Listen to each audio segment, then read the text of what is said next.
Xitoy Huawei texnika şirketi piyodalar orasida Uyg'urlarni bayqaydigan sistemaning patentga erishishni iltimos qilgan. Amerikadagi bir tadqiqot shirkati o'rtoqlashgan hujjat Huawei'ning iltimos sunganligini isbotlagan bo'lib, Xitoydagi bir qism texnika shirkatlarimi mushuningga o'xshash iltimos sungan.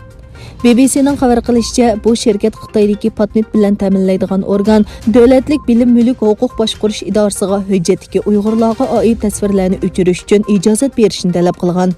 Xitoy texnika shirkatlarining Xitoy hukumatining Sharqiy Turkistondagi Uyg'urlarni bostirishiga yordamlashganligi tanqidga uchrab kelgan edi.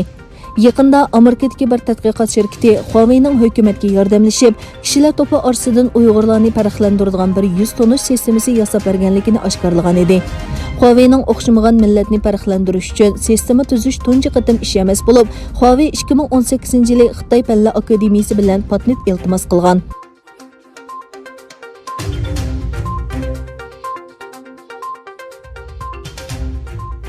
Amerika uzundan buyon Xitoyning zulmiy va talon-taroj qilishiga uchragan Sharqiy Turkistondan paxta va pomidor import qilishni to'xtatishni qaror qildi.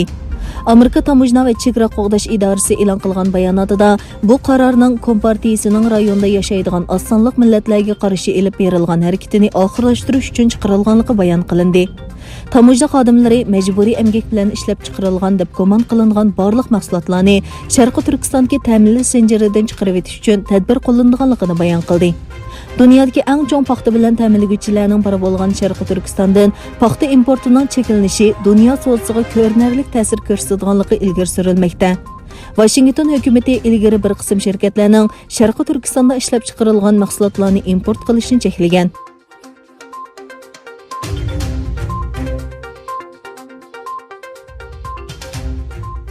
Kishilik huquqni kuzatish tashkiloti Xitoyning 1989-yildagi Tiananmen voqeasidan buyongi kishilik huquqdagi eng qorong'u davrda deb tanqid qildi.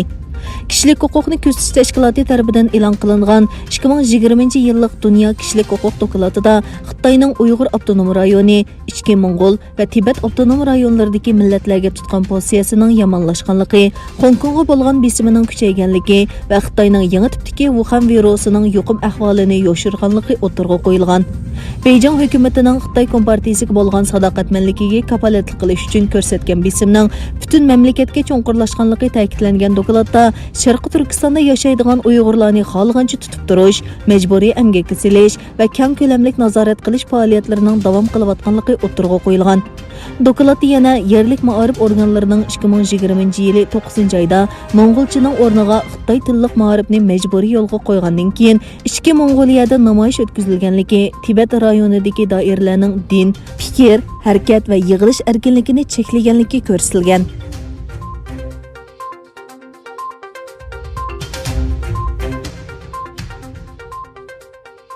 Vengriya Xitoyning Yevropa ittifoqi tavallugidagi tunji universitetini kutib olishga tayyorlik qilmoqda. Xabar qilinishicha, Xitoyning Shanxaydagi Fudan universitetining Yevropa sho'basini tashkil qiladigan maktab rayoni 2024-yildan boshlab xizmatga tushishni planlagan bo'lib, taxminan 6000 o'quvchi qabul qiladi ekan va iqtisod, xalqaro munosabat, tibobat va texnika fanlari qatorliq sohalarni ta'sis qildi ekan. Budapesht hukumati maktab rayoni qurishga taxminan 2 million yevro yordam berishga tayyor ekanligini e'lon qildi. Lekin yaqinqi yillardan buyon Xitoyning O'rta va Sharqiy Yevropaga solgan mablag'ini ko'paytirib, ilm-fan sohasiga ta'sirini kengaytirishi va Yevropa universitetlarida 100 dan ortiq Kongzi instituti ta'sis qilishi andisha paydo qilgan. Tanqid qiluvchilar Xitoy Kommunistik partiyasining ilmiy organlariga qarata kuchli ideya kontrolligi o'rnatganligini ilgari surmoqda.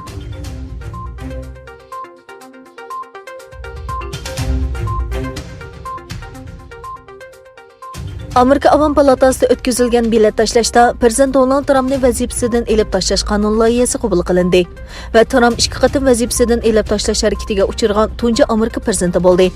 Bu qonun loyihasi 197 ga qarshi 332 bilet bilan ma'qullangan bo'lib, qo'llovchilar bilan qarshi turuvchilar partiya tavalligi asosida ayrilgan. Lekin parlamentda 222 Demokrat partiyasining vakili bor. Cumhuriyetchilar partiyasining 10 parlament a'zosi bilet tashlab bu qarorni qo'llagan. Bilet tashlashdan keyin e'lon qilingan sinliq uchurda Trump bu haqda to'xtalmagan va 6 yanvar parlamentga qilingan hujumni ayblagan.